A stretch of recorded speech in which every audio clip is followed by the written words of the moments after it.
بحبوباتي نديرو وصفة الرولي ناجحة 100%. نبداو بالمقادير اللي هي 5 مغارف سكر، 2 مغارف زيت، 5 حبات بيض، 5 مغارف فرينة، ومغرف صغيرة خميرة كيميائية، و نزيدو نديرو معها لو زيت دو سيترون ولافاني. نوجدو الرولي تاعنا. نبداو نديرو ال5 حبات بيض، نزيد معاهم الكميه تاع السكر ونطلعوهم حتى تولي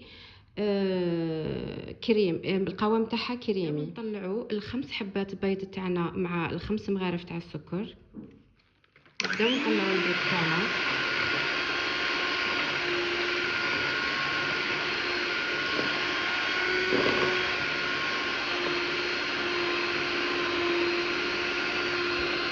طلعنا البيض تاعنا والسكر لحقنا لهذا القوام. دوك نضيفوا له لافاني ولو زيت دو سيترون. نزيدو نديرو لافاني تاعنا، نبداو نخلطو من الفوق للتحت باش تقعد القوام تاعها كيما راهو الان.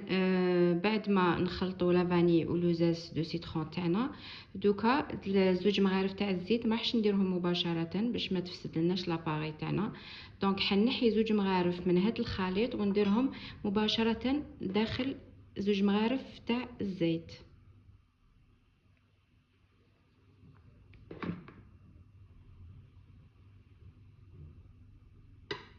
ونخلطوهم ونعاودو نخلطوهم مليح ونعاودو نرجعوهم للقوام تاعنا الاول. معلقه صغيره تاع الخميره الكيميائيه، ونبداو نديرو الفرينه تاعنا بالتدريج بشويه حتى نكملو كامل الكميه. نبداو نكملو بالعقل الكميه تاع الفرينه ونخلطو من الفوق للتحت حتى تذوب معنا الفرينه تاعنا باش يقعد القوام هو. وجدنا البلا تاع الكوشه تاعنا، نديرو ورق الطهي ونفرغوا الخليط لداخل بطريقه متجانسه.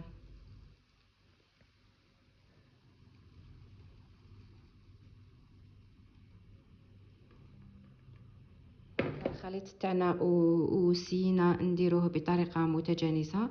نضربوه 2 خطرات، نضربوا البلا تاعنا 2 فوا باش يروح لها كامل الفقاعات تاعها. دوكا راه واجد نديروه في البلا في الفوغ 10 دقائق ويكون واجد تاعنا. بعد ما خرجناه من الفوغ واجد باش نستعملوه. شوفوا النتيجه. نديروا له كريم وسيترون ونروليوه كيف الرولي تاعنا كريمه الليمون ونروليوها تاعنا. بعد ما وجد لنا نديروه يبرد في المجمد 1 ساعه باش يشد روحه، ومن بعد نقطعوه. بعد ما وجدناه بالصحه والراحه.